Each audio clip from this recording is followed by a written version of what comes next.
Hello, नमस्कार सखींनो. उज्ज्वलाच kitchen कट्ट्यामध्ये आपल्या सर्वांचं मनापासून स्वागत. हे बघा, आज आपण हा पदार्थ बनवणार आहोत. हे पहा, आपण आता चटणी पराठा बनवणार आहोत. त्यासाठी मी शेंगदाण्याची चटणी बनवलेली आहे. ही पहा, छान अशी झणझणीत शेंगदाण्याची चटणी बनवलेली आहे. तर त्यासाठी आता मी पीठ मळून ठेवलेलं होतं चपातीसाठी, ते घेतलेलं आहे. आता पहिलं आपण लाटून घेऊया. त्याला भाजीची पण जरूरत नाही, नसं असाच पराठा म्हटलं तर खाऊ शकता. आपण चटणी पराठा बनवणार आहोत. मस्त अशी ही चटणी पराठा लागतो. तर हे पहा, आता थोडंसं लाटून घेतलेलं आहे. त्याच्यात थोडीशी आपण चटणी टाकणार आहोत. तुमच्या चवीनुसार, तुम्हाला कमी जास्त कशी पाहिजे तिखट त्यानुसार चटणी बनवायची, ती घालायची. त्यात भरपूर अशी कोथिंबीर घालायची.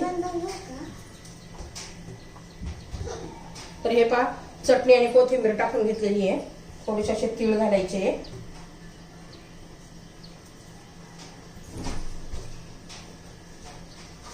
चटपटीत लागण्यासाठी आपण थोडंसं आमचूर पावडर घालूया. मी एका पराठ्याला अर्धा चमचा आमचूर पावडर घातलेली आहे. छान असं चटपटीत लागतं आमचूर पावडरने. आणि मग हे पहा, आपण त्याला एक कट देऊया. अर्ध्यापर्यंत इथपर्यंतच असा कट दिलेला आहे. हे असं करून घ्यायचे. नंतर पुन्हा असं दुमडून घ्यायचे. हे असं. आणि ह्या पद्धतीने आपण आता पराठा लाटून घेणार आहोत. मस्त असं दाबून घ्या. आणि थोडंसं पीठ टाकायचे.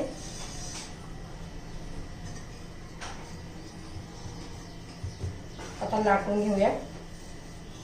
तुम्हाला जो काही आकार द्यायचा आहे तो देऊ शकता. आणि खूप असं पातळ पण नाही लाटायचं आपल्याला.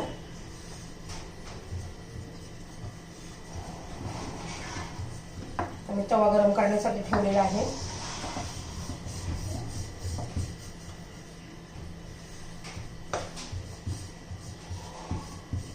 भरपूर असं आपलं हे चटणीचं सारण झालेलं आहे.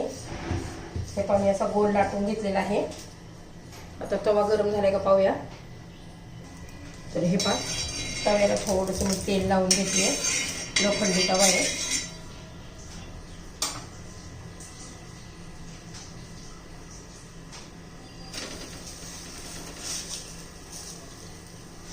छान असा खरपूस आपण भाजून घेऊया.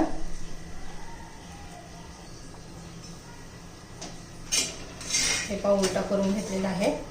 आता त्याला तेल किंवा तूप लावू शकता. मस्त असं तेल तूप लावून घ्यायचे. चटणी बरोबर, दह्याबरोबर किंवा तसाही खाल्ला ना तरी छान लागतं. अजिबात त्याला भाजीची गरज नाही. भरपूर अशी आपण चटणी घातलेली आहे, त्यामुळे एकदम टेस्टी लागतो. आणि तुम्हाला जर असा कुरकुरीत खमंग करायचा असेल ना, तर मध्यम गॅसवर भाजून घ्यायचा.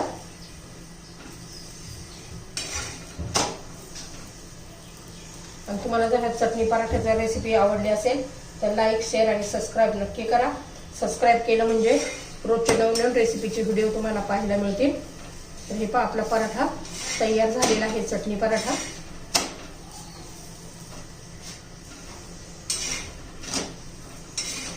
हे पहा, किती भारी दिसतंय.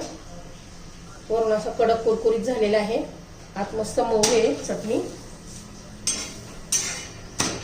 तुम्हाला म्हटल्याप्रमाणे कुरकुरीत करायचं असेल तर मंद गॅसवर, म्हणजे मध्यम गॅसवर भाजून घ्यायचा, म्हणजे आतली चटणी पण एकदम अशी कुरकुरीत होते. आपला पराठा तयार.